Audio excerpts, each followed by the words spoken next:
صلی اللہ رسول الکریم اما بعد فاعوذ باللہ من الشیطان الرجیم بسم اللہ الرحمن الرحیم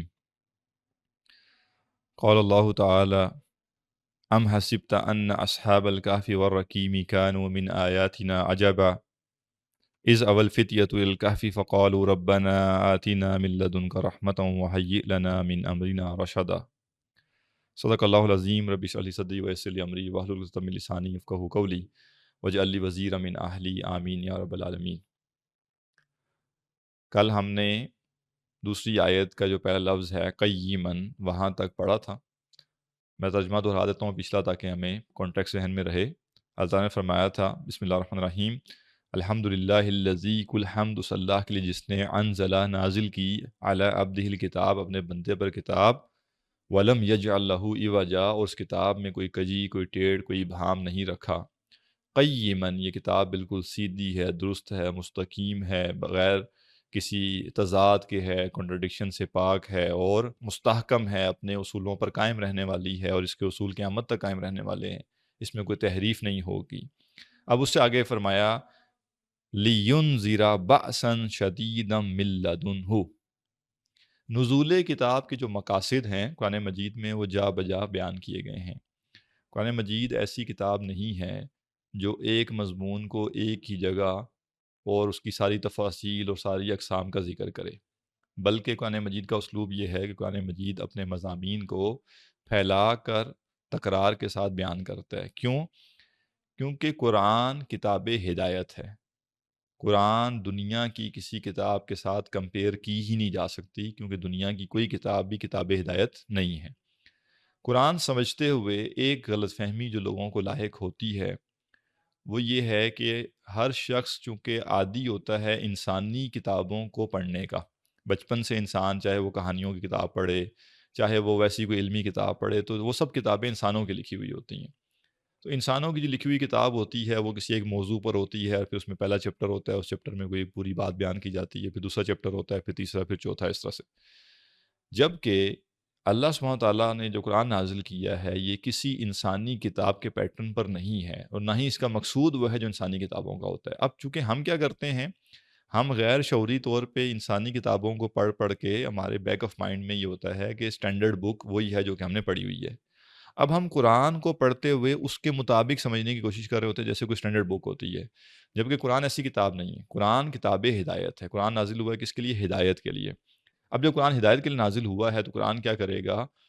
ہدایت میں، اور ساتھ میں قرآن مجید نے کہا کہ یہ ہدایت بھی ہے اور یہ یاد دہانی بھی ہے، یعنی ایک تو یہ آپ کو صحیح رستے کی رہنمائی کرتا ہے، لیکن وہ رہنمائی یہ ونس نہیں کرتا کہ آپ ایک دفعہ شروع سے آخر تک پڑھ لیں گے تو آپ کو سارے مضامین سمجھ آ جائیں گے، بلکہ یہ جو مضامین قرآن کے ہیں جو قرآن مجید سمجھانا چاہتا ہے وہ ہمیں روزانہ اس کی یاد دہانی چاہیے، روزانہ ریکال کرنا پڑے گا، روزانہ اسے تازہ کرنا پڑے گا ذہن میں، تب اس مقصد پہ چل سکیں گے، کیونکہ وہ مقصد آسان نہیں ہے، کیونکہ اس مقصد کا فائدہ فوراً سے نظر نہیں آتا، لہٰذا انسان بھول بھی جاتا ہے، انسان کے اوپر اس کی خواہش بھی غالب آ جاتی ہے۔ اب قرآن مجید کا اسلوب کیا؟ قرآن مجید اپنے مضامین کو پھیلا کر اور مختلف حصوں میں مختلف مضامین کے حصے جو ہے وہ بیان کرتا ہے۔ کسی صورت میں کچھ پہلو بیان ہوا ہے، کسی صورت میں کچھ پہلو بیان ہوا ہے۔ اس کا مطلب یہ نہیں ہے کہ نعوذ باللہ وہ غیر مرتب ہے، مرتب ہے، لیکن مرتب اس شکل میں ہے کہ وہ ہدایت بھی ہو اور یاد دہانی بھی ہو، کہ انسان جب بھی پڑھے تو کسی خاص جگہ پہ کوئی خاص پہلو ہائی لائٹ کرنا مقصود ہے تو وہ کیا گیا۔ لہٰذا کبھی بھی یہ غلطی نہیں کرنی چاہیے کہ قرآن مجید کا ایک حصہ پڑھ کر قرآن مجید سے انسان نتائج اخذ کرنا شروع کر دے کہ جی اچھا یہ 10 آیتیں میں نے پڑھی ہیں تو اب میں ان 10 آیتوں سے طے کروں گا کہ قرآن کسی معاملے میں کیا کہتا ہے۔ جب تک کوئی شخص پورے قرآن سے نہیں گزر جاتا اور کسی آیت کو پڑھتے ہوئے قرآن مجید کی جو باقی آیات ہیں وہ اس کے بیک آف مائنڈ میں نہیں ہوتی، تب تک وہ ایک معتدل موقف نہیں اپنا سکتا کسی آیت کو سمجھنے کے لیے، کیونکہ اسے لگے گا کہ قرآن مجید صرف یہی کہہ رہا ہے جو یہاں اس آیت میں ہے، جبکہ قرآن مجید اس جگہ پہ ایک بات بیان کر رہا ہوگا، نہ کہ کل باتیں بیان کر رہا ہوگا۔ جیسے یہاں فرمایا کہ اللہ نے کتاب نازل کی جس میں کوئی ٹیڑھ نہیں اور وہ قیم ہے، اب اس کا مقاصد میں سے ایک مقصد بیان ہوا، ورنہ سورہ بقرہ کے شروع میں کیا فرمایا؟ الف لام میم ذالک الکتاب لا ریب فیہ ھدی للمتقین، وہاں کہا کہ یہ ہدایت ہے متقین کے لیے۔ یہاں فرمایا یہ کتاب کیوں نازل کی گئی؟ لینذرا، تاکہ وہ خبردار کرے، بأسن شدیدن، شدید باس، میں اس کی وضاحت کروں گا، اس کے دو معنی ہیں شدید باس کے۔ شدید باس کی من لدنہ اس کی طرف سے، یعنی یہاں پہ موقف جو بیان کیا جا رہا ہے وہ کیا ہے کہ قرآن مجید انذار کے لیے نازل ہوا، جبکہ قرآن مجید میں آگے انہی آیات میں آ رہا ہے کہ وَيُبَشِّرَ الْمُؤْمِنِينَ، اور وہ خوشخبری سنائے مومنوں کو۔ تو قرآن مجید کے نزول کے مقاصد اس وقت دو بیان کیے گئے یہاں پہ، ایک انذار، دوسرا تبشیر۔ انذار کہتے ہیں خبردار کرنے کو، ڈرانا بھی اس کا معنی ہے، لیکن ڈرانے کا معنی، ڈرانے کے لفظ کو سمجھنا چاہیے، دو طرح کا ڈرانے کا معنی ہوتا ہے۔ ایک ہوتا ہے کہ کوئی شخص کوئی بھیانک رخ اختیار کرے، بھیانک انداز اختیار کرے کسی کو ڈرانے کا، جیسے مذاق میں ایک دوسرے کو ڈرانے کے لیے لوگ جو ہیں وہ بڑے عجیب و غریب قسم کے ماسک پہن کے یا رات کو اندھیرے میں ایسی کچھ وہ کیفیات اختیار کرتے ہیں کہ ایک شخص ڈر جائے۔ ایک ڈرانا وہ ہوتا ہے۔ یہاں جو انذار ہے، یہ انذار کا ڈرانا وہ والا ڈرانا نہیں ہے، بلکہ یہ ڈرانا کون سا ہوتا ہے؟ جیسے آپ کسی کو کہتے ہیں، مطلب بچے کو جب کہا جاتا ہے کہ دیکھو بیٹا، تم اگر محنت نہیں کرو گے، پڑھو گے نہیں، تمہارے اچھے نمبر نہیں آئیں گے تو تم زندگی میں ناکام ہو جاؤ گے، تمہیں کوئی جاب نہیں دے گا، جب تمہاری جاب نہیں ہوگی تو تمہاری شادی نہیں ہوگی۔ اب یہ سب کیا ہے؟ یہ ہے انذار۔ کسی انسان کو اس کی غلط روش کے برے نتائج سے خبردار کرنا، یہ انذار ہے، یہ ڈرانا ہے۔ لہذا یہ کہ جی دیکھیں جی دین ڈراتا ہے، جی دین ڈراتا ہے، دین آپ کو بھیانک والا نہیں ڈراتا۔ دین کے ڈرانے کا مطلب ہے، دین آپ کو یہ بتاتا ہے کہ اگر آپ غلط روش پہ چلیں گے، اگر غلط رستے پہ چلیں گے تو اس غلط رستے کے جو نتائج ہیں وہ کیا ہیں، اور ہم تمہیں ابھی خبردار کر رہے ہیں کہ اس رستے سے بچو، تاکہ ان بھیانک نتائج، برے نتائج سے تم بچ سکو۔ تو غلط نتائج، برے نتائج اور خطرناک نتائج جو ہیں ان سے آگاہ کرنا، یہ ڈرانا ہے اصل میں انذار۔ اور یہ ڈرانا جو ہے یہ اصل میں بہت بڑی خیرخواہی ہوتی ہے، بہت بڑی رحمت ہوتی ہے، بہت بڑی شفقت کا معاملہ ہوتا ہے کہ کوئی شخص کسی کو اس کے غلط اعمال کے جو برے نتائج نکلنے ہیں ان سے خبردار کرے اور بروقت اس کو روک لے کہ وہ ان برے نتائج سے بچ جائے۔ لہٰذا فرمایا کہ ایک تو اس قرآن کا نزول کا مقصد کیا ہے کہ لِيُنذِرَ بَأْسًا شَدِيدًا مِن لَدُنْهُ، کہ اس کی طرف سے یہ ایک جو لڑائی ہے اس لڑائی کے بارے میں خبردار کرے، اور دوسرا مقصد کیا ہے، وَيُبَشِّرَ الْمُؤْمِنِينَ، اور مومنوں کو خوشخبری دے۔ خوشخبری کس بات کی ہے مومنوں کے لیے؟ کہ جو شخص اس قرآن کی ہدایت کو قبول کر لے گا اور اس کے مطابق اپنی زندگی گزارے گا، وہ ہمیشہ ہمیشہ کے لیے کامیاب ہو جائے گا۔ اس کو کوئی غم نہیں ہوگا، اس کو کوئی تکلیف نہیں ہوگی، اس کو کوئی کمی نہیں ہوگی، اس کو کوئی احتیاج نہیں ہوگی، اس کو کوئی مصیبت نہیں آئے گی، وہ کسی مشکل میں دوبارہ نہیں پڑے گا۔ لیکن اس کامیابی کے لیے اسے ایک رستے سے گزرنا پڑے گا جو رستہ بظاہر پرخطر ہے، بظاہر آپ کہہ لیں کہ وہ رستہ ذرا مشکل ہے۔ تو یہ اس قرآن کا نزول کا مقصد ہے۔ اب آ جائیے باسن شدیدن کی طرف۔ باسن شدیدن جو ہے اس سے دو معنی مراد لیے جا سکتے ہیں۔ عربی زبان میں باس کہتے ہیں مصیبت کو، آفت کو، اور عربی زبان میں باس کا لفظ جو ہے وہ جنگ کے معنی میں بھی استعمال ہوتا ہے۔ ٹھیک ہے، دو معنوں میں استعمال ہوتا ہے، لڑائی، جنگ، اور دوسرا مصیبت اور آفت۔ یعنی کوئی بھی مصیبت آ گئی، کوئی بھی آفت آ گئی تو اس کو بھی باس کہہ دیا جاتا ہے بعض موقعوں پر، اور بعض موقعوں پر اس سے مراد جو ہے وہ لڑائی ہوتا ہے، یعنی جنگ ہوتی ہے۔ اب اگر ہم اس سے آفت اور مصیبت مراد لیں تو اس سے مراد ہوگا فتنہ دجال، تاکہ یہ قرآن جو ہے وہ خبردار کر دے کس سے، ایک بہت بڑی آفت، ایک بہت بڑی مصیبت سے، اور وہ آفت اور مصیبت کیا ہے؟ دجال، جس کا ذکر ہم نے مختصراً پچھلی نشستوں میں کیا ہے۔ اور اگر ہم اس سے مراد جو ہے وہ ایک جنگ لے لیں تو اس سے مراد پھر ایک ایسی جنگ لی جا سکتی ہے جو بہت کم مفسرین نے لی ہے مراد، البتہ وہ جنگ، اس جنگ کا ذکر قرآن احادیث میں موجود ہے، اور وہ ذکر کیا ہے؟ اس جنگ کا نام ہے الملحمۃ العظمیٰ۔ الملحمہ العظمیٰ، ملحمۃ العظمیٰ کیا ہے؟ ملحمہ لحم سے بنا ہے، لحم کا لفظ، ملحمہ کا ترجمہ اگر ہم کریں سمجھنے کے لیے، عربی کے الفاظ کو ایگزیکٹ ٹرانسلیٹ کرنا بعض کا مشکل ہوتا ہے، تو آپ کہیں کہ تکا بوٹی جیسے ہوتا ہے نا، کہ جی تکا بوٹی یا بوٹی بوٹی کر دیا، تو ملحمہ کا مطلب ہے بوٹی بوٹی کرنے والی، اور ملحمۃ العظمیٰ کا مطلب ہے ایک بہت بڑی جنگ، جو کہ آپ کہہ لیں کہ جیسے انسان کے جو نا تکے بوٹی بن جائیں گے، یا انسان جو ہے وہ ٹکڑے ٹکڑے ہوگا۔ اس کا مطلب کیا ہے؟ یعنی محاورتاً ایک بات کہی جا رہی ہے نا، یعنی مراد یہ ہے کہ ایک ایسی لڑائی جس میں بڑے پیمانے پر قتل و غارت ہوگی۔ تو قیامت سے پہلے احادیث میں بھی ذکر موجود ہے کہ ایک ایسی جنگ ہوگی، خونریز جنگ ہوگی، جس میں بڑے پیمانے پر انسان قتل ہوں گے، بہت بڑے پیمانے پر انسان جو ہیں وہ قتل ہوں گے۔ بعض جگہوں پہ تو یہ بھی بیان کیا گیا کہ جیسے اگر کسی کے 100 بچے ہیں تو 99 جو ہے اس جنگ میں مارے جائیں گے۔ سمجھانا مقصود یہ ہے کہ 100 میں سے 99 لوگ جیسے قتل ہوں گے، یعنی بہت بڑے پیمانے پہ قتل و غارت ہوگی، اور زمین پہ جو ہے ایک بہت بڑا بلڈ شیڈ ہوگا۔ تو یہ جنگ جو ہے، اس کا نام جو احادیث میں آیا ہے وہ الملحمۃ العظمیٰ ہے، اور اسی جنگ کا ذکر عیسائی لٹریچر میں بھی موجود ہے۔ عیسائیوں کا جو مذہبی لٹریچر ہے اس میں آرمیگڈون یا ہرمجدون، یہ دو نام آتے ہیں۔ آرمیگڈون اس کو انگلش میں کہا جاتا ہے، ہرمجدون اس کا ترجمہ جب کیا جاتا ہے تو ہرمجدون کہا جاتا ہے۔ تو ایک جو جنگ ان کے ہاں ہے وہ آرمیگڈون ہے، کہ جی ایک ایسی جنگ ہونی ہے قیامت سے پہلے جو بہت بڑی خون ریز جنگ ہے، اور جیسے وہ دنیا کی دو بڑی تہذیبوں کے درمیان شاید ہو، کہ اتنے بڑے پیمانے پہ قتل و غارت ہوگی کہ آج کے کانٹیکسٹ میں کہا جا سکتا ہے کہ کروڑوں کے اعتبار سے شاید لوگ اس میں جو ہیں وہ مارے جائیں، اور بہت بڑے پیمانے پہ مارے جائیں۔ اور اس جنگ کی بہت سی اس کے بارے میں باتیں آئی ہیں۔ بعض روایتوں میں تو اس طرح کا ذکر بھی ہے اس جنگ کے بارے میں کہ اس قدر قتل و غارت ہوگی کہ ایک نفیس طبیعت کا پرندہ اڑے گا، اور وہ یہ چاہے گا کہ وہ لاشوں پر نہ اترے، کیونکہ وہ نفیس طبیعت کا پرندہ ہوگا، تو وہ تھک ہار کے گر جائے گا، لیکن وہ گرے گا بھی تو کسی لاش پہ گرے گا، کیونکہ اس کو زمین پہ جگہ نہیں مل رہی ہوگی جہاں پہ وہ اتر سکے۔ بہرحال مقصود اس جنگ کی ذیلی تفصیلات میں جانا نہیں ہے، مقصود یہ ہے کہ ایک ایسی جنگ کی خبر ہمیں دی گئی ہے جو کہ قیامت سے پہلے واقع ہونی ہے، اور یہ بہت بڑی جنگ ہوگی جس میں بہت بڑی پیمانے پہ قتل و غارت ہوگی۔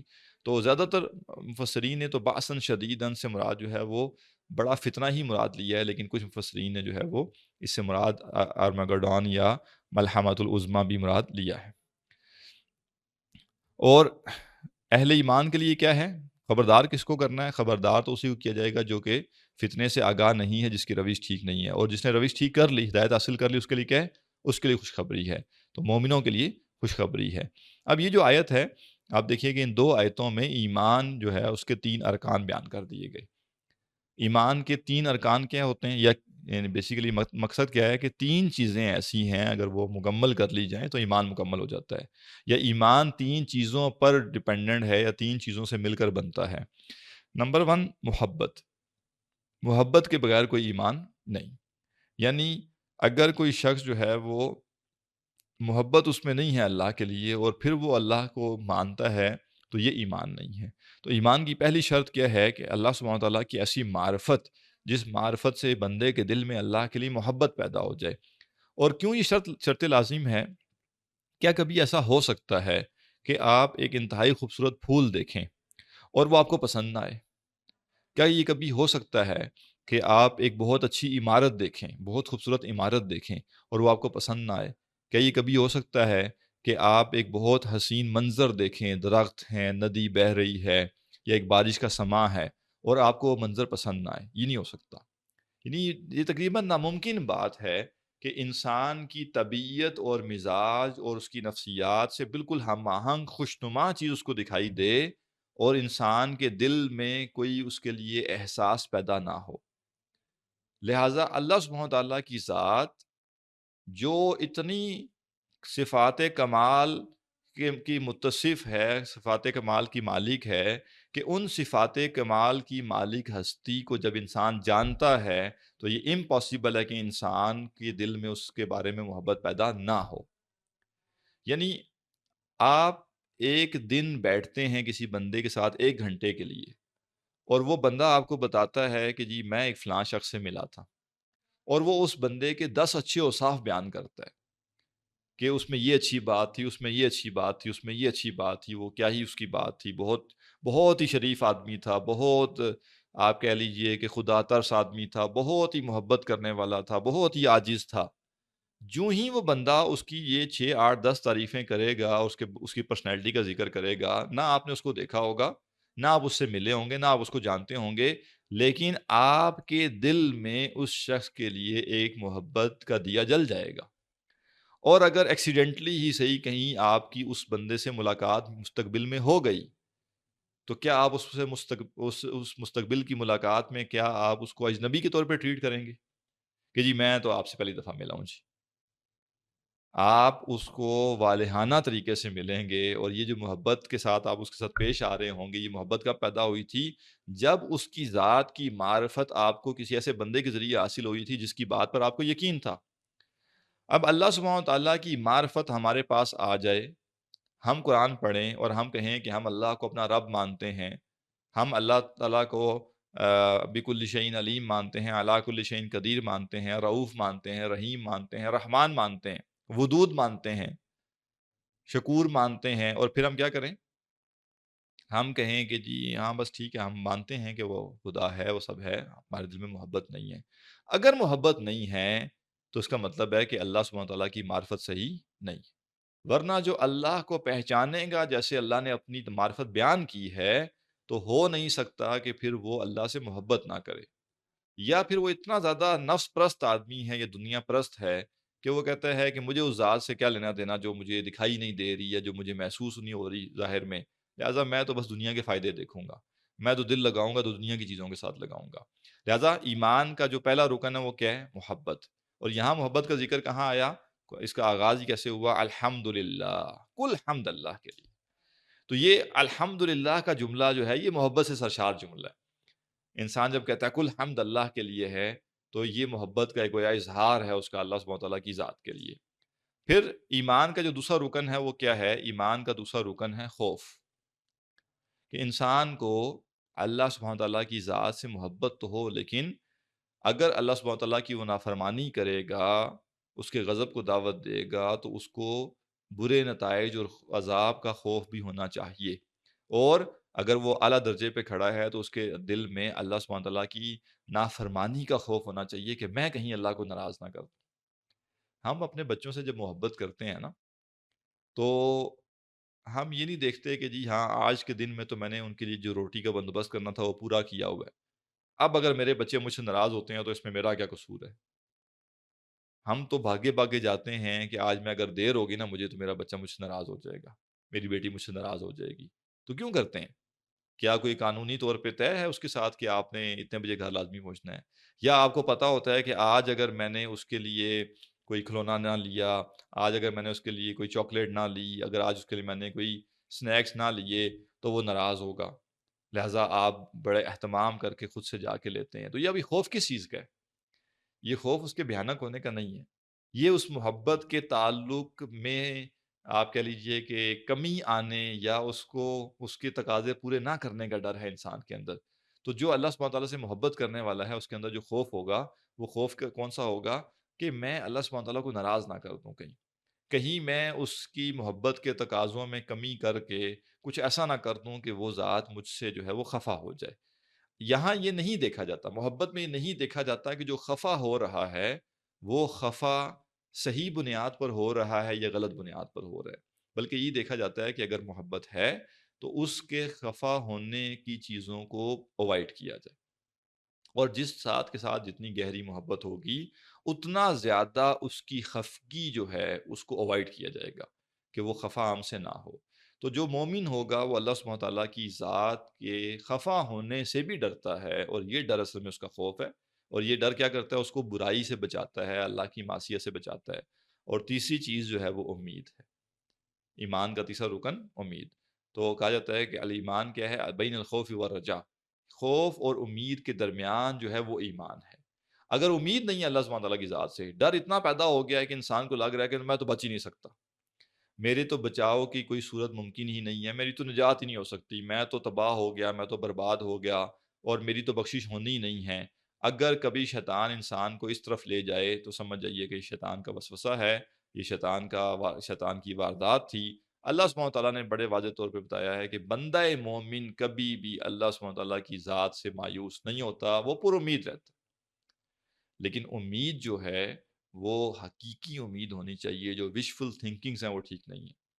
یعنی میں اللہ سبحانہ تعالیٰ کی بندگی کر رہا ہوں اور پھر مجھ سے کوتاہی ہو رہی ہے اور میں توبہ کرتا ہوں اور میں اللہ سے امید کرتا ہوں کہ اللہ سبحانہ تعالیٰ مجھے بخش دے گا، اور مجھے اللہ سے یہ امید بھی ہے کہ جو اللہ کی میں بندگی کرتا ہوں، جو ٹوٹی پھوٹی کوشش کرتا ہوں، جو مجھے اللہ سے ایک محبت ہے، جو میرا اللہ کے ساتھ ایک تعلق ہے، اور جو میری تگ و دو ہے، میری لگن ہے اللہ کے لیے، اللہ سبحانہ تعالیٰ اس کی قدردانی کرے گا، اللہ تعالیٰ شفقت کا معاملہ کرے گا، اللہ تعالیٰ میری کوتاہیوں سے درگزر کرے گا۔ تو یہ امید کہ اللہ سبحانہ وتعالیٰ مجھے ناکام نہیں کرے گا، نامراد نہیں کرے گا، میرا ساتھ کبھی نہیں چھوڑے گا، مجھے تھامے رکھے گا، مجھے اپنے راستے پہ چلاتا رہے گا، مجھے نیکی کی توفیق دیتا رہے گا، میری خطاؤں سے درگزر کرے گا۔ یہ ایک طرف یہ امید ہونی چاہیے، اور ایک طرف یہ خوف ہونا چاہیے کہ میں کہیں یہ نہ کر دوں کہ میں اللہ سبحانہ تعالیٰ کی معصیت اور نافرمانی کے ذریعے اللہ تعالیٰ کو خفا کروں، اس کو ناراض کروں، اس کا غضب میرے اوپر آئے۔ مجھے اس کا ڈر بھی ہونا چاہیے، اور میرے اس خوف اور امید کے پیچھے جو چیز کھڑی ہونی چاہیے وہ محبت کا تعلق ہونا چاہیے۔ اگر یہ تین چیزیں جڑ گئیں تو اصل میں یہ ایمان ہے جو تین چیزوں کا مجموعہ ہے۔ اور یہاں پہ تیسری چیز کا ذکر جو امید ہے وہ آ گیا، وَيُبَشِّرُ الْمُؤْمِنِينَ میں، وہ خوشخبری بھی دینے والا ہے وہ، تو امید بھی ہے، لِيُنذِرَ بَأْسًا شَدِيدًا مِّن لَّدُنْهُ میں جو ہے وہ خوف کا ایلیمنٹ بھی موجود ہے۔ فرمایا الذین یعملون الصالحات، یہ مومن کون ہے؟ وہ لوگ جو کہ نیک اعمال کرتے ہیں، ان لہم اجرا حسنا، اس بات کی کہ ان کے لیے بہت اچھا اجر۔ تو مومنوں کو خوشخبری کس بات کی ہے؟ کہ اللہ کے پاس ان کے لیے بہت بہتر اجر ہے۔ اور مومن کون ہے؟ جو نیک اعمال کرتے ہیں۔ تو یہاں مومن منہ کے دعووں کی بات پر مومن نہیں قرار دیا گیا کہ میں بڑے بڑے دعوے کروں اور میں کہوں میں مومن ہوں۔ یہ ہو نہیں سکتا کہ جو نظریہ میں نے اپنایا ہوا ہے میرا عمل اس کے بالکل مخالف کھڑا ہو۔ عمل میں کوتاہی ایک الگ چیز ہے، عمل کا میرے نظریے کے بالکل الٹ کھڑا ہونا ایک اور چیز ہے۔ تو اگر میرا نظریہ یہ ہے کہ اللہ سبحانہ تعالیٰ سے محبت سب سے بڑی چیز ہے، اگر میرا نظریہ یہ ہے کہ آخرت کی زندگی ہی سب کچھ ہے، اگر میرا نظریہ یہ ہے کہ رسول کی اطاعت و اتباع کرنے میں ہی زندگی کی کامیابی ہے، اگر میرا نظریہ یہ ہے کہ میں جنت میں جانا چاہتا ہوں تو میں دنیا میں ان لوگوں کو پسند کروں گا، ان کے ساتھ رہنا گوارا کروں گا جو جنت میں جانے والے راستے پہ چل رہے ہیں۔ لیکن اگر میرا دعویٰ یہ ہے کہ جی مجھے اللہ سے بڑی محبت ہے، میں جنت کا طلبگار ہوں، اور اعمال سارے میں جہنمیوں والے کروں نعوذ باللہ، تو یہ چیز میرے دعوے کے خلاف ہے۔ لہٰذا یہ تو ممکن ہے کہ کسی مومن سے گناہ سرزد ہو جائیں، لیکن یہ ممکن نہیں ہے کہ کسی مومن کی روش ہی کافرانہ ہو، روش ہی فاسقانہ ہو، روش ہی منافقانہ ہو۔ یہ نہیں ہو سکتا۔ اس کی پوری زندگی کی ڈائریکشن غلط نہیں ہو سکتی، اس سے بیچ بیچ میں غلطیاں کوتاہیاں گناہ ہو سکتے ہیں، لیکن رخ اس کا اللہ کی طرف ہوگا، اس کا بیہیویئر اللہ کی بندگی کا ہوگا۔ کہیں نفس کے ہاتھوں مجبور ہو گیا، کہیں دوستوں نے اس کو ورغلا لیا، کہیں کسی چیز کی اٹریکشن اس کے اندر اتنی پیدا ہو گئی کہ وہاں وہ اپنے آپ کو برائی سے نہیں بچا پایا، یہ اس سے ممکن ہے۔ جتنا ایمان کمزور ہوگا اتنا وہ برائیوں میں پڑے گا، جتنا ایمان مضبوط ہوگا برائیوں سے بچے گا، لیکن رخ تو اللہ کی طرف ہوگا نا۔ تو جس کا رخ ہی اللہ کی طرف نہیں ہے اور وہی سمجھے کہ میں بہت بڑا مومن ہوں، تو اس آیت میں تو بتایا گیا کہ مومن کون ہے؟ الذین یعملون الصالحات، وہ لوگ جو نیک کام کرتے ہیں۔ اور خوشخبری کس چیز کی ہے؟ ان لہم اجرا حسنا، کہ ان کے لیے بہت اچھا اجر ہے۔ اور اس کو بھی ذرا نفسیاتی طور پہ سمجھیں کہ ان کے لیے بہت اچھا اجر ہے، کیا چیز ہے؟ دو لوگ ہیں یا دو دوست ہیں، لیٹ سے کہہ لیجئے، ایک نے دین کا کیریئر اپنا لیا، اللہ کے راستے میں لگ گیا، اور اللہ کے راستے میں لگنے سے مراد کوئی اسپیسیفک آپ ذہن میں ایک نقشہ نہ لائیں کہ جی یہی کام ہے، مختلف اس کے انداز۔ کوئی اللہ کے راستے میں دعوت دینے کے لیے لگ گیا، کوئی اللہ کے راستے میں جو ہے وہ تحقیق کا کام کر رہا ہے، اللہ کے راستے میں کوئی جہاد پہ چلا گیا، کوئی نہ کوئی اس نے یہ طے کر لیا کہ میری زندگی کی جو اصل صلاحیتیں ہیں وہ اللہ سبحانہ تعالیٰ کے دین کی خاطر لگیں گی، میں بس دنیا میں اپنے رہن سہن کے لیے جو مجھے مل جائے سو مل جائے، اس سے آگے کی میں تگ و دو نہیں کروں گا۔ اور وہی وقت اور توانائیاں جو دنیا کے سٹینڈرڈز کو اچیو کرنے کے لیے میں لگا سکتا ہوں، وہ وقت اور توانائیاں میں اپنی آخرت میں بہترین سے بہترین گھر کے لیے لگاؤں گا۔ یہ دو ہی چوائسیز ہیں آپ کے پاس۔ ایک یہ ہے بنیادی ضرورتیں پوری کرنا، دنیا میں ہر ایک کی بیسک ریکوائرمنٹ ہے، اس پہ کوئی دین نے ہمیں نہیں کہا کہ یہ نہ کرو، لیکن وہ بیسک ریکوائرمنٹ بیسک ہیں۔ بیسک ریکوائرمنٹ ایک کنال کا گھر نہیں ہے، بیسک ریکوائرمنٹ جو ہے وہ 1300 سی سی گاڑی نہیں ہے، بیسک ریکوائرمنٹ جو ہے وہ کوئی آپ کہہ لیجئے کہ 10 ملکوں کی سیر سپاٹا کرنا نہیں ہے۔ بیسک ریکوائرمنٹ یہ ہے کہ انسان کے پاس کھانے کو ہو، بھوکا نہ رہے، یعنی بھوکا مرے نہ، یا بھوک سے وہ جو ہے وہ تڑپ نہ رہا ہو۔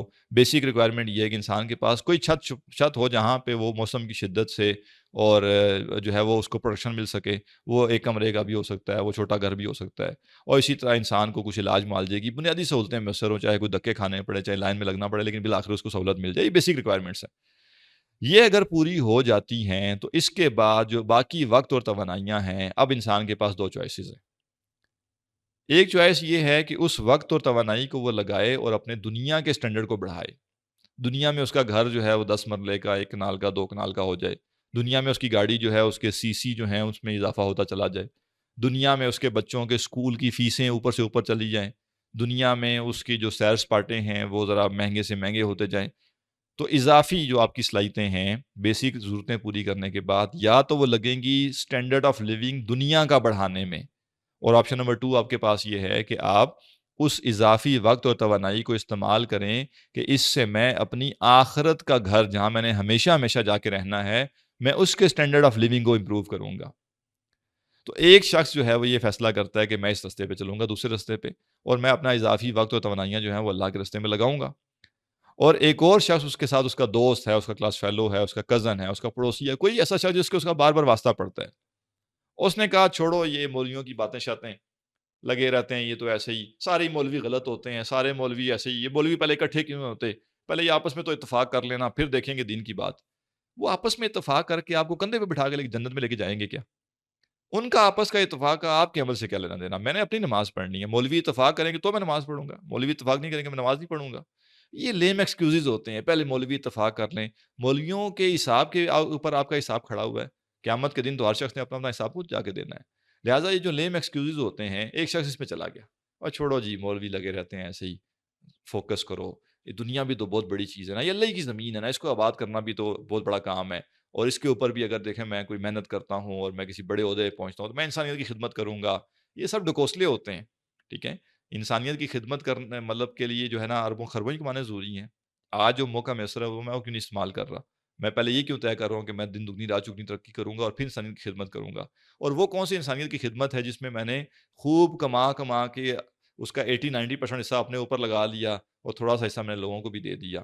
تو لہٰذا ایک شخص نے طے یہ کیا کہ میں دنیا میں خوب آگے سے آگے بڑھوں گا، اس نے پھر صحیح غلط بھی نہیں دیکھا، جائز ناجائز بھی نہیں دیکھا، کیا حلال ہے کیا حرام ہے، کیا سود ہے کیا تجارت ہے، ہر کام میں لگ گیا اور کرتے کرتے وہ دنیا میں بہت آگے چلا گیا۔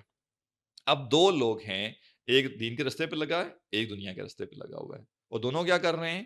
دونوں سٹرگل کر رہے ہیں، اور دونوں کی سٹرگل میں اپیرنٹلی کیا لگ رہا ہے، بظاہر کیا محسوس ہو رہا ہے کہ جو دیندار آدمی ہے اس بیچارے کو کوئی اس کی سٹرگل کا اچھا ریوارڈ نہیں مل رہا، بیچارہ وہی پرانی پھٹ پھٹی بائک وہی رکھی ہوئی ہے، اسی کی پنکچر لگواتا رہتا ہے، اسی کی جو ہے نا چیزیں ٹھیک کراتا رہتا ہے، کپڑے بھی دیکھیں بیچارے کے سادے سے ہیں، ہر نیا نیا فیشن آیا ہوا ہے، بیچارہ اس کو پتہ ہی نہیں نئے فیشن کا، دنیا میں تھوڑے سے لوگ اس کی مذاق بھی اڑائیں گے، کوئی ملامت بھی کریں گے، اور مولوی صاحب آپ پرانی صدی میں بیٹھے ہوئے ہو، آگے بڑھو، تمہیں دنیا کا پتہ نہیں ہے کچھ، بیچارہ یہ ملامت بھی سہ رہا ہوگا۔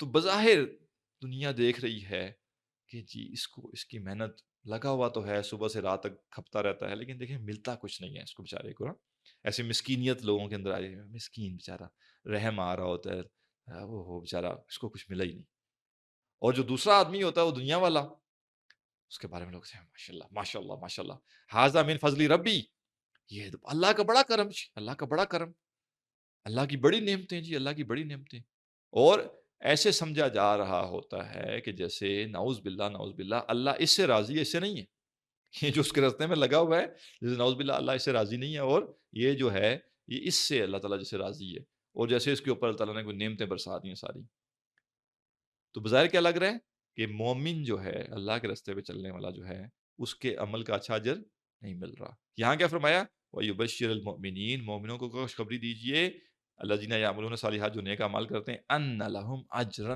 حسنا، اچھا اجر ان کے لیے ہے، یہ جو اللہ کے راستے پہ چل رہے ہیں ان کے لیے اچھا اجر ہے، لیکن اگر یہ اچھا اجر واضح کر دیا جائے، نگاہوں کے سامنے کر دیا جائے، آزمائش تو ختم ہو گئی، پھر اب بدترین کافر بھی دوڑے گا نیکی کرنے کے لیے، آپ کو ایک لمحے جنت کی ایک جھلک دکھا دی جائے تو ایلون مسک کی ساری دولت بھی آپ کے سامنے رکھ دی جائے تو آپ اس کے اوپر تھوکیں گے؟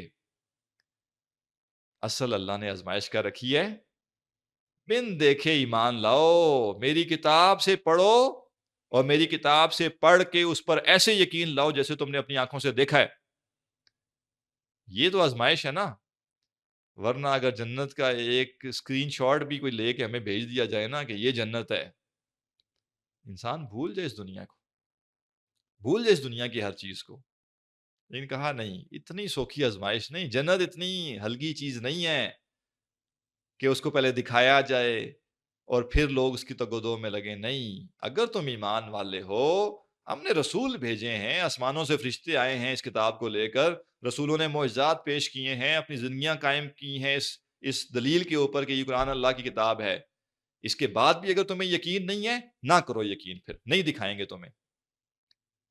یہ انتظار اگر انسان کرے گا کہ اللہ مجھے جنت دکھا دے، جہنم دکھا دے، پھر میں اس کے مطابق عمل کروں گا، نہیں دکھائے گا اللہ۔ کیوں نہیں دکھائے گا؟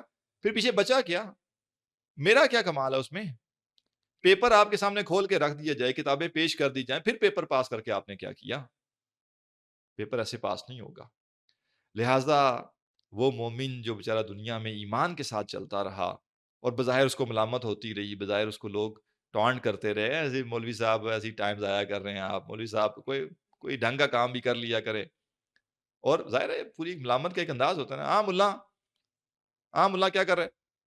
بندے کو ہوتا ہے پتہ نہیں میں کیا قصور کر دیا ہے، میں نے کیا بگاڑ دیا کسی کا کہ مجھے اس طرح سے بار بار بلایا جاتا ہے، لیکن جو مومن ہوگا وہ کہے گا کوئی بڑی بات۔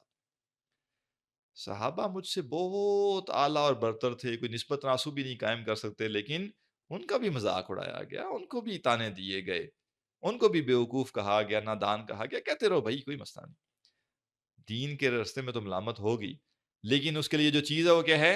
ان لہم اجرن حسنا، جب اللہ کے حضور یہ مومن پہنچے گا اور اس کا وہاں اکرام ہوگا اور یہ اللہ تعالیٰ کے خزانے دیکھے گا، یہ اللہ تعالیٰ کی بادشاہت دیکھے گا، تو یہ کہے گا کاش جو دنیا میں نے تھوڑی سی اور راحت اویل کر لی تھی نا، کاش نہ کی ہوتی، کاش وہ وقت بھی میں نے اللہ ہی کی خاطر لگا دیا ہوتا، میں نے کیوں آرام کیا، کاش وہ جو لذت والی چیز میں نے کھائی تھی نا وہ بھی نہ کھائی ہوتی، وہ بھی اللہ کی راہ میں کسی کو دے دی ہوتی۔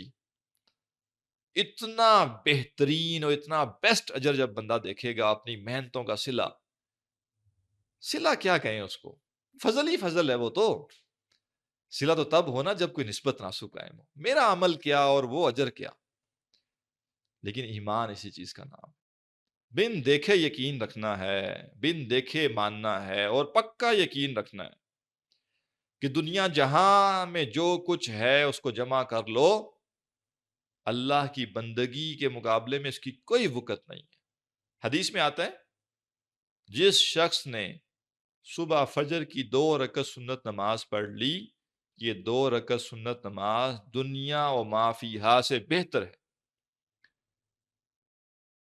تو ہم کیا کرتے ہیں، ڈیلی آتا ہے نا top 10 richest people in the world, تو ہمیشہ ذہن میں رکھیے کہ ٹاپ 10 جو richest people in the world ہیں اس میں سب سے اوپر جو ہے وہ شخص ہے جس نے فجر کی 2 رکعت سنت پڑھی ہے، اور دین کیا کہتا ہے؟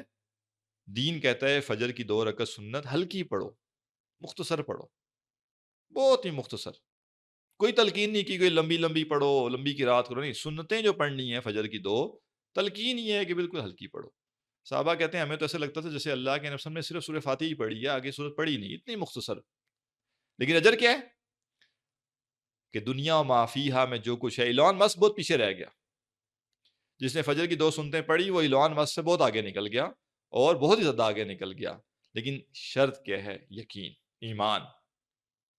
اللہ کے رسول نے فرمایا ہے جیسا فرمایا ہے ویسا ہی ہے، اس میں کوئی اونچ نیچ نہیں ہے، کوئی مبالغہ نہیں ہے، کوئی استعارہ نہیں ہے، کوئی تمثیل نہیں ہے، یہ حقیقت ہے کہ میں دنیا میں سب سے امیر آدمی ہوں، کیونکہ اللہ کے رسول صلی اللہ علیہ وسلم کے فرمان کے مطابق میں نے 2 رکعت سنت پڑھی ہے اور دنیا و ما فیہا میں جو کچھ ہے اس سے یہ بہتر ہے، یہ یقین اگر ہو ہمارے اندر تو پھر ہماری دنیا بدل سکتی ہے، اور یہی یقین ہے کہ ان لہم اجرا حسنا، کہ جو مومن ہے ان کے لیے اچھا اجر ہے، لیکن آنکھیں بند ہونے کے بعد وہ حقیقت دکھائی دے گی، وہ حقیقت دنیا میں دکھائی دے دے تو پھر آزمائش ختم ہو جائے گی، پھر بدترین کافر بھی جو ہے وہ بڑا پکا مومن بننے کی کوشش کرے گا، لیکن وہ پھر ایمان کس کام کا، کتاب اللہ کے ہوتے ہوئے اگر ایمان نہیں لایا، رسولوں کے آنے پر ایمان نہیں لایا، فرشتوں کا آسمانوں سے وحی لے کر آنا حفاظت کے اندر، اس کے اوپر اگر ایمان نہیں لایا، انبیاء نے اپنی زندگیاں کھپائیں امت کو سکھانے کے لیے، امت کو سمجھانے کے لیے، اگر وہ کافی نہیں تھا، اب ہمیں کوئی احتیاج نہیں کہ تمہیں اور چیزیں دکھائی جائیں تاکہ تم ایمان لاؤ، اللہ سبحانہ تعالیٰ جو ہے وہ غنی ہے، اس کو کوئی پرواہ نہیں ہے کہ کوئی ایمان لاتا ہے یا نہیں لاتا. لہٰذا یہ چیز کہ یہ ثابت کیا جائے، وہ کیا جائے، پہلے مجھے یہ تسلی کرائی جائے، عقل سے یہ ثابت کیا جائے، لگے رہو بھائی اپنے تماشوں میں. کس ہستی کے سامنے تم کھڑے ہو کہ یہ کہہ رہے ہو کہ مجھے یہ بھی عقل سے ثابت کرو، مجھے وہ بھی ثابت کرو، پھر میں مانوں گا؟ نہ مانو. کون بیٹھا ہوا ہے اس انتظار میں کہ منوانا ہی منوانا ہے؟ اور ہمارے یہاں جو مسلمان بیوقوف بنے ہوئے ہیں اور وہ چیزیں بھی عقل سے ثابت کرنے کے چکروں میں لگے ہوئے ہیں جو عقل سے ثابت ہو ہی نہیں سکتی، وہ غلطی کر رہے ہیں. بھائی آپ کو کس نے اس کام پہ لگا دی ہے؟ جس حد تک عقل کا دائرہ کار ہے آپ چیزیں ثابت کریں، کوئی مسئلہ نہیں ہے اس میں. لیکن اب آپ اللہ کا وجود بھی ثابت کریں گے، آپ جنت کو بھی عقل سے ثابت کریں گے، جہنم کو بھی ثابت کریں گے، پھر قرآن کس لیے آیا تھا؟ پھر آپ کی عقل کافی نہیں تھی اگر آپ نے ہر چیز عقل سے ثابت کرنی ہے تو. لہٰذا اللہ سبحانہ تعالیٰ کو کوئی احتیاج نہیں، کوئی مسئلہ نہیں ہے، نہیں مان لانا نہ لاؤ، لانا ہے اسی قرآن کے ذریعے لانا ہے. پڑھو، سمجھو، غور و فکر کرو، دیکھو اس کے اندر تدبر کرو، تمہیں ایمان کا رستہ مل جائے گا. فرمایا ما کسی نفی ہی ابدا، وہ ہمیشہ اس میں رہنے والے ہیں. وَيُنذِرَ الَّذِينَ قَالُوا اتَّخَذَ اللَّهُ وَلَدًا، اور تاکہ وہ خبردار کرے ان لوگوں کو جنہوں نے یہ کلیم کیا، دعویٰ کیا کہ اللہ نے اولاد بنا لی ہے. یہ جو ذکر ہے یہ عیسائیوں کا ہے. عیسائی جو ہیں انہوں نے ایک عقیدہ گھڑا، اور وہ عقیدہ کیا تھا؟ ولد اللہ کا. نعوذ باللہ، نعوذ باللہ، نعوذ باللہ کہ اللہ نے اولاد مقرر کی ہے. دو الفاظ کو الگ الگ سمجھیے گا، ایک ہے ولد اللہ اور یہ ہے ابن اللہ. ابن کا لفظ عربی میں اس کا مطلب ہے بیٹا، اور ولد کا لفظ جو ہے اس کا مطلب بھی ہے بیٹا، لیکن دونوں میں فرق ہے. فرق یہ ہے کہ ابن کا لفظ حقیقی معنوں میں بھی استعمال ہوتا ہے اور استعارتاً بھی استعمال ہوتا ہے. یعنی ابن سے مراد حقیقی بیٹا بھی ہو سکتا ہے، اور ابن سے مراد بیٹا ہو لیکن حقیقی بیٹا نہیں. مثلا عربی میں جو حقیقی بیٹا ہوتا ہے اس کو بھی ابن کہتے ہیں. لہٰذا آپ سنتے ہیں نا کہ فلاں بن فلاں، تو یہ بن کیا ہے؟ یہ ابن کی ہی شکل ہے. ٹھیک ہے، تو فلاں بن فلاں کہ فلاں فلاں کا بیٹا ہے. تو حقیقی معنوں بھی عربی میں ابن کا لفظ استعمال ہوتا ہے، لیکن ابن کا لفظ استعارتاً بھی استعمال ہوتا ہے. مثلا ابن السبیل، ابن السبیل عربی میں مسافر کو کہتے ہیں، رستے کا بیٹا. تو اب رستے کا تو بیٹا کوئی نہیں ہوتا نا، لیکن استعارتاً استعمال ہو گیا کہ ابن السبیل ہے.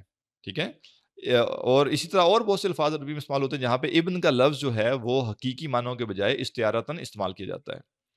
جبکہ ولد کا لفظ جو ہے یہ صرف حقیقی اور سلبی بیٹے کو کہتے ہیں، جو جنا ہوا بیٹا ہے، یعنی جو برتھ ہوئی ہے جس کی، اس کے لیے لفظ استعمال ہوتا ہے ولد. اور ولد اور یولد یہ عربی میں جو الفاظ ہیں یہ، اور مولود، یہ سارے جو ہیں اس کا روٹ ورڈ کیا ہے؟ جننا، پیدا کرنا، ٹو گیو برتھ. تو جو جنا گیا ہے، جو پیدا ہوا ہے، جس کی برتھ ہوئی ہے، وہ ہے ولد.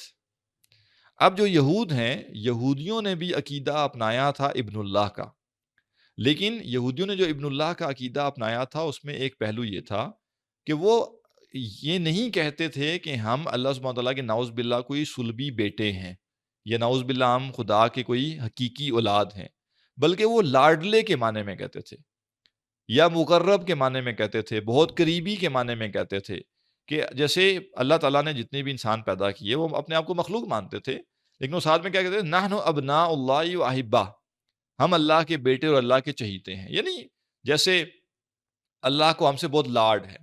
اللہ نے بہت سی قومیں پیدا کی ہیں، لیکن ان قوموں میں سے جیسے ان کا دعویٰ یہ تھا یہود کا کہ اللہ کو یہودیوں سے بہت زیادہ لاڈ ہے، اور یہ لاڈ ایسا ہی ہے جیسا کسی کو اپنے چہیتے بچے سے ہوتا ہے.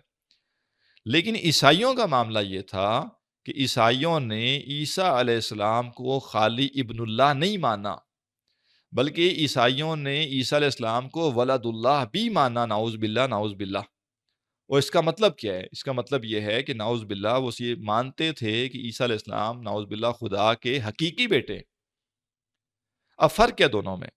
فرق یہ ہے کہ اگر کسی کی محبت میں غلو کرتے ہوئے کہہ دیا جائے کہ یہ ابن اللہ ہے، اور مراد یہ لی جائے کہ یہ اللہ کا بہت ہی قریبی اور بہت ہی خاص اور بہت ہی مقرب ہے، اگرچہ جائز یہ بھی نہیں ہے کہ آپ ابن کا لفظ استعمال کریں، لیکن کم از کم اس میں شرک کا وہ پہلو نہیں آیا جس میں اللہ سبحانہ تعالیٰ کے لیے اولاد تجویز کر دی گئی ہو. ہاں، ایک ہستی کو، جو نیک ہستی ہے، اس کو جو اس کا مقام تھا رسول کا یا عبد کا، اس کو تبدیل کر کے ابن بنانے کی کوشش کی گئی. یہ غلط ہوگا، گمراہی ہوگی. لیکن یہ چیز کہ کوئی کہے کہ نعوذ باللہ، نعوذ باللہ خدا کی اولاد ہے، حقیقی اولاد، تو وہ کہنا کیا چاہ رہا ہے؟ وہ کہنا یہ چاہ رہا ہے کہ جیسے انسان کا جو حقیقی بیٹا ہوگا وہ انسان ہوگا، کوئی گھوڑا ہے اس کا جو حقیقی بیٹا ہے وہ گھوڑا ہے، اونٹ کا جو بچہ ہے وہ اونٹ ہے۔ تو ایک جنس سے جب کوئی پیدا ہوتا ہے تو اس کی وہی جنس ہوتی ہے جو اس کے پیدا کرنے والے کی ہے، جس سے وہ پیدا ہوا ہے۔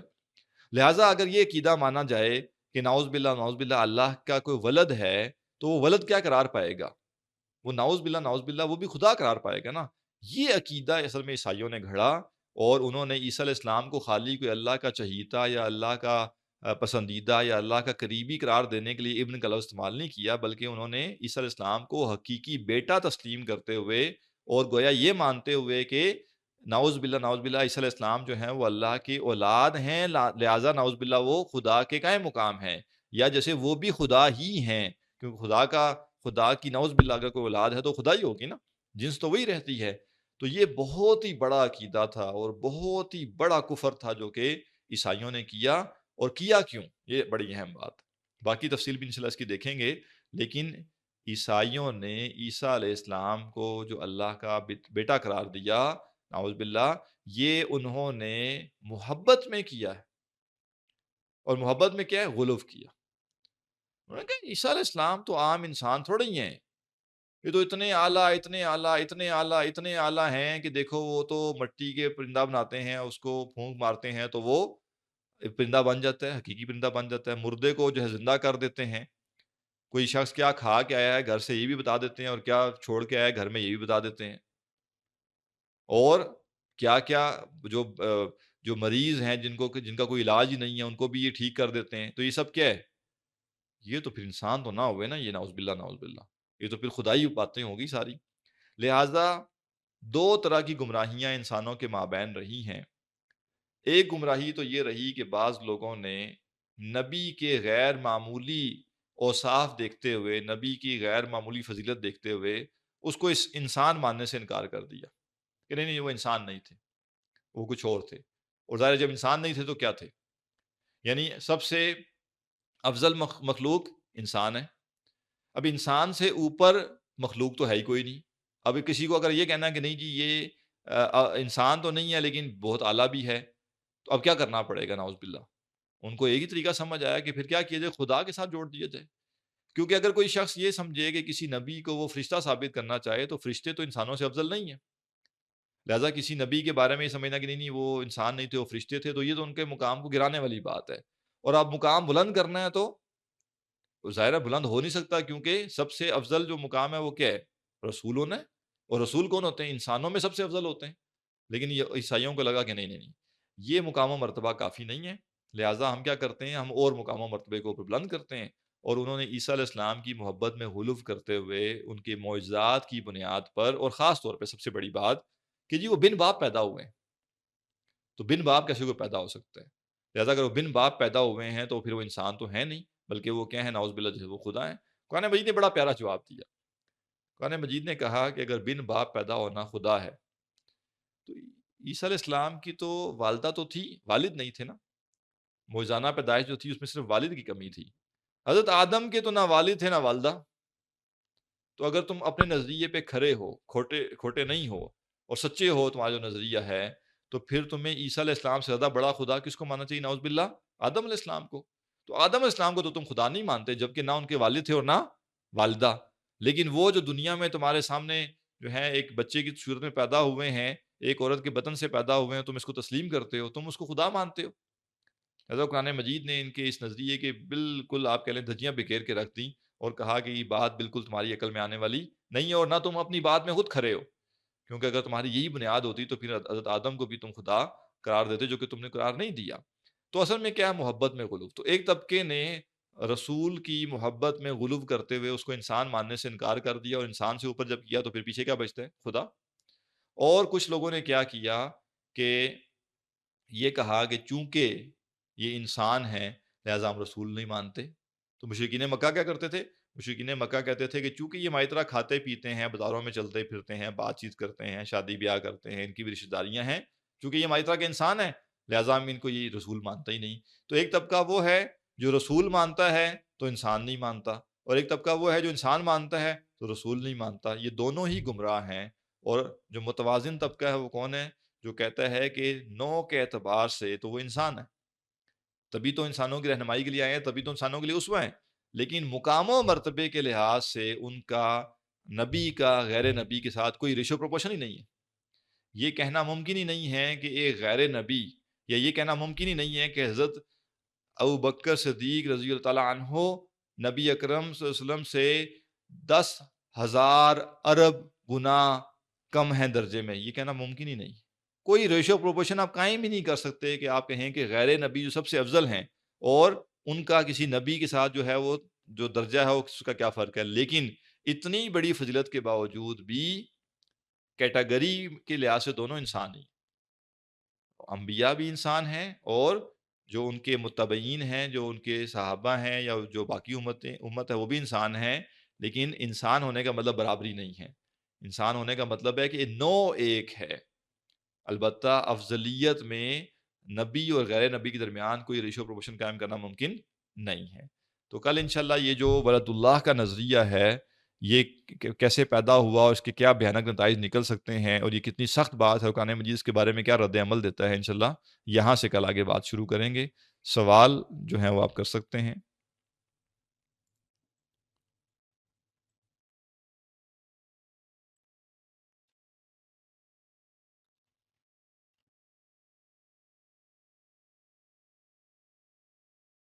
یہاں نہیں۔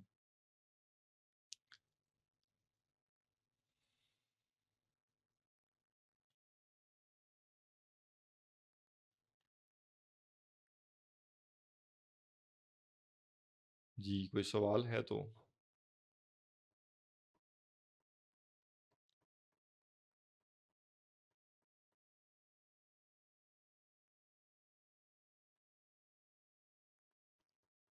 اچھا جی، عذاب اور ثواب آخرت کے حوالے سے استعمال ہوتے ہیں، یہاں باسن شدیدن سے مراد تکلیف، جنگ یا دجالی فتنہ ہے، برائے مہربانی اس کو وضاحت کر دیں۔ جی جی، ثواب اور عذاب اور چیز ہے اور باعث اور چیز ہے نا۔ باعث تو لڑائی ہے، سختی ہے، آزمائش کا نام ہے یا مصیبت کا نام ہے، تو لہٰذا یہ عذاب کا لفظ نہیں ہے۔ عذاب، ایون عذاب کے بارے میں بھی جو عذاب کا لفظ ہے دنیا کے معنوں میں بھی استعمال کیا گیا ہے۔ حقیقی عذاب آخرت میں ہے، حقیقی ثواب آخرت میں ہے، لیکن دنیا میں بھی بعض اوقات جو ہے کچھ تکالیف جو ہوتی ہیں وہ عذاب کی شکل، جیسے قوموں کو دنیا میں ہلاک کیا گیا تو وہ عذاب ہی تھا، جو عذاب استحصال کہلایا جاتا ہے، جو کہ انسان پوری کی پوری قوم کو نیست و نابود کر دیا جاتا ہے۔ چلیے دوسرا سوال ہے، should we take every non-Muslim as enemy all the time in this world؟ نہیں جی بالکل بھی نہیں۔ اگر ہر غیر مسلم دنیا میں ہمارا دشمن ہے تو دعوت کس کو دیں گے ہم پھر؟ ٹھیک ہے، تبلیغ کس کو کریں گے؟ دشمن وہ ہے جو اللہ کے مد مقابل کھڑا ہے، جو اللہ کے دین کے خلاف کھڑا ہے، اور جو اللہ کے مد مقابل کھڑا ہے، جو اللہ کے دین کے خلاف کھڑا ہوا ہے، اس کے دشمن ہونے کا مطلب یہ نہیں ہے کہ اس کو قتل کر دیا جائے۔ قتل صرف اس کو کیا جائے گا جو حالت جنگ میں مسلمانوں کے خلاف آ جائے گا۔ تو جو اسلام کے خلاف جنگ کے اوپر آمادہ ہو جائے گا وہ واجب القتل ہے جنگ کے دوران۔ اگر جنگ ختم ہوگی، وہ واپس چلا گیا، پھر اور معاملہ ہے۔ تو لہٰذا دشمن ہونا اور بات ہے اور ہر دشمن کو قتل کرنا اور بات ہے۔ تو اللہ کا دشمن کون ہے یا ہمارا دشمن کون ہے؟ جو اللہ کے مخالف ہے، اللہ کے دین کے مخالف ہے، اللہ کی توحید کے خلاف کھڑا ہوا ہے، وہ دشمن ہے۔ لیکن اس دشمن کو زیر کرنے کا جو طریقہ ہے وہ یہ ہے کہ جب تک اس نے تلوار نہیں اٹھائی، جب تک اس نے ہتھیار نہیں اٹھایا، جب تک وہ آپ کی جان کے در پہ نہیں ہوا، تو آپ اس کو دعوت سے، تبلیغ سے، تعلیم سے سمجھائیں اور اس کو ایمان کی دعوت دے کر ایمان کی طرف لے آئیں۔ اور اگر وہ نہیں آتا اور وہ الٹا آپ کو شکست دینے کے لیے، آپ کو پچھاڑنے کے لیے جو ہے وہ جنگ پہ آمادہ ہوتا ہے، تو پھر جنگ بھی کی جائے گی۔ البتہ جہاد ہمارا موضوع نہیں ہے، لہٰذا اس وقت میں اس پہ تفصیلی بات نہیں کر رہا۔ جی، سکون اور اطمینان میں کیا فرق ہے؟ میں نے پورا 1 گھنٹے کا لیکچر گروپ میں شیئر کیا ہوا ہے، آپ کو فرق پتہ چل جائے گا اگر آپ وہ 1 گھنٹہ سننے کے لیے تیار ہو جائیں۔ بس یہ ہے کہ سکون سے پورا 1 گھنٹہ سننا پڑے گا، پھر انشاءاللہ آپ کو اطمینان حاصل ہوگا۔ یہ ڈفرینس میں اس وقت بیان کر سکتا ہوں۔ ایمان کے متعلق 3 چیزیں۔ جی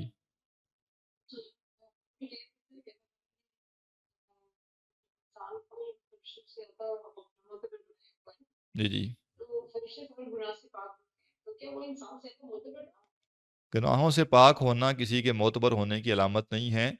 گناہوں سے پاک ہونا جب کہ گناہ کرنے کا انسان اس کے پاس اختیار ہو پھر معتبر ہے. تو اللہ سبحانہ تعالیٰ نے فرشتوں کی آزمائش کی ہی نہیں ہے. فرشتے جو ہیں ان کے پاس گناہ کرنے کا کوئی آپشن ہی نہیں ہے. ان کے پاس یہ فیکلٹی ہی نہیں ہے کہ وہ چاہیں تو گناہ کریں چاہیں تو نہ کریں. وہ ذی شعور ہستیاں ضرور ہیں.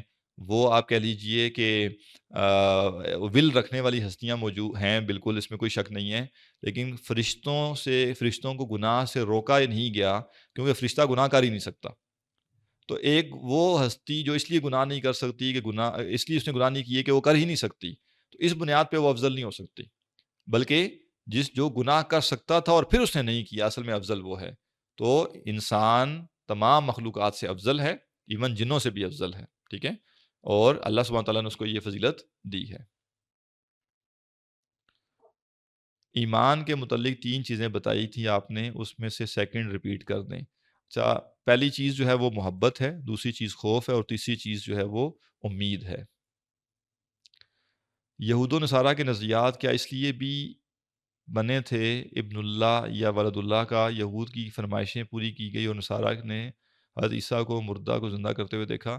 جی مطلب یعنی ایک تو ان کو یہ لگتا تھا کہ وہ اللہ کے چہیتے ہیں اور اللہ کے لاڈلے، تو یہ بنیاد بھی تھی. اور عیسیٰ علیہ السلام کو جو ولد اللہ کہا گیا تو اس میں بڑی بنیاد ان کا بن باپ پیدا ہونا اور پھر ان کے غیر معمولی معجزات.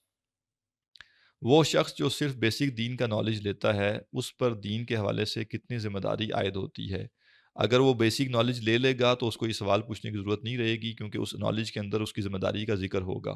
اور اگر وہ ذمہ داری پوری طرح واضح نہیں ہوئی تو پھر وہ علم کے ذریعے ہی آئے گی، وہ اس کے بغیر نہیں آئے گی. تو بہت سادی بات ہے یہ کہ جو بنیادی علم ہے وہ ہے کس چیز کا. بنیادی علم نکات جمع کرنے کا نام نہیں ہے، بنیادی علم لیکچرز اٹینڈ کرنے کا نام نہیں ہے. دین کے بنیادی علم کا مطلب ہے کہ دین کا مجھ سے کیا تقاضا ہے، ایمان کے حوالے سے، عمل کے حوالے سے، دین کی ذمہ داریوں کے حوالے سے. اگر میں یہ جان گیا ہوں تو اب میں نے بنیادی علم حاصل کر لیا. اگر میں یہ نہیں جانا تو ابھی میں نے بنیادی علم حاصل نہیں کیا، اور یہ مجھے کسی کے بتانے سے پتہ نہیں چلے گا. اس کے لیے مجھے دین کی بنیادی تعلیم حاصل کرنا پڑے گی، جس کے الحمدللہ مواقع بہت سارے موجود ہیں. اور کوشش کرنی چاہیے، ہمت کرنی چاہیے. اور اللہ کو ہم کیا منہ دکھائیں گے کہ 60-70 سال کی زندگی گزار کے جائیں اور ہم اللہ کے سامنے پیش ہوں اور ہمیں دین کا نہ پتہ ہو، اور ہم کہیں کہ ہمارے پاس 1 سال بھی ٹائم نہیں تھا دین پڑھنے کے لیے. تو بہت سی آسانی پیدا ہو گئی ہے. بہت سے اداروں نے 6-6 8-8 مہینے کے کورسز، 1 سال کے کورسز بنائے ہوئے ہیں. لہٰذا اس سے گو تھرو کریں تو انشاءاللہ ذمہ داریوں کا پتہ چل جائے گا. جی بلال مشتاق صاحب. وعلیکم السلام.